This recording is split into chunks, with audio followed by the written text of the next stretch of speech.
যারা জালিয়াতি করেছে বাংলার সাথে, প্রতারণা করেছে বাংলার সাথে, তাদের উত্তর প্রতারণার মাধ্যমেই দিতে হবে। কোটি কোটি টাকা ভোট এলে আসবে, সাবধান থাকবেন। উন্নয়নের টাকা নেই, বেটি বাঁচাওয়ের টাকা নেই, আপনার এলাকার সড়ক যোজনা হবে তার টাকা নেই, 100 দিনের কাজের টাকা নেই। আমার বাংলার মানুষ তার মাথায় ছাদ করতে হবে, আবাস যোজনার টাকা, সে টাকা নেই। কিন্তু ভোটটা এলে ট্রাকে করে টাকা আসবে, লরি ভর্তি টাকা আসবে। আপনার কানে কানে গিয়ে বলবে টাকাটা নিন, বিজেপিকে ভোটটা দিন। কি করবেন ভেবে ফেলতে হবে এখন থেকে।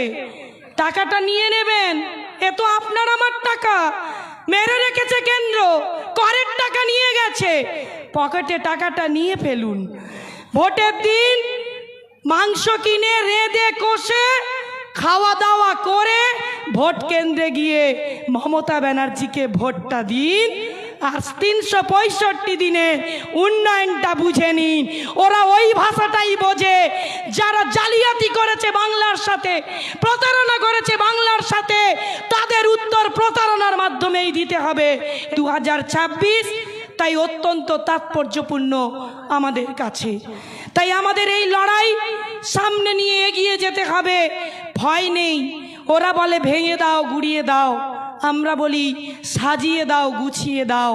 মাননীয় মুখ্যমন্ত্রী তিনি দল দেখেননি, তিনি রাজনীতির রং দেখেনি, ওরা দেখতে পায় না, বলে বাংলায় নাকি উন্নয়ন হয়নি।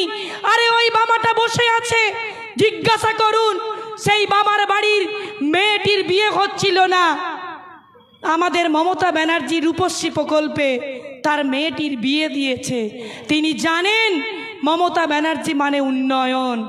যেই সিপিএম বাড়ির মেয়েটির বিয়ে হচ্ছিল না, তার বাবা মমতা ব্যানার্জি রূপশ্রী প্রকল্পে মেয়েটির বিয়ে দিয়েছে, এটার নাম মমতা ব্যানার্জি। আর ওই বিজেপি বাড়িতে যদি বলি আপনাদের মমতা ব্যানার্জি কি উন্নয়ন করেছেন, আপনারাই তালি বাজিয়ে তুড়ি বাজিয়ে বলবেন যে আজকে বিজেপির বাড়ির ওই দাদাটা সকাল থেকে বাড়ি থেকে বেরিয়ে যায় যে সাইকেলটা নিয়ে, ও তো ওর ছেলেকে আমার দিদি সাইকেলটা দিয়েছে বলে ওর বাবা চড়ে বেরিয়ে যায়। আবারও যদি বলি ওই বাড়িতে কি উন্নয়ন হচ্ছে না, ওই বিজেপি বাড়ির দাদার বউটি বাড়িতে যে ভাতটা রান্না করে, যা খেয়ে ওই দাদা মমতা ব্যানার্জির বদনামটা করে, সেই হাঁড়ির চালটা তো মমতা ব্যানার্জির খাদ্য সাথী প্রকল্পের চাল, এটাই মমতা ব্যানার্জি। তাই মমতা ব্যানার্জির মানে উন্নয়ন। যারা সকালে বিজেপি করছে না, তারা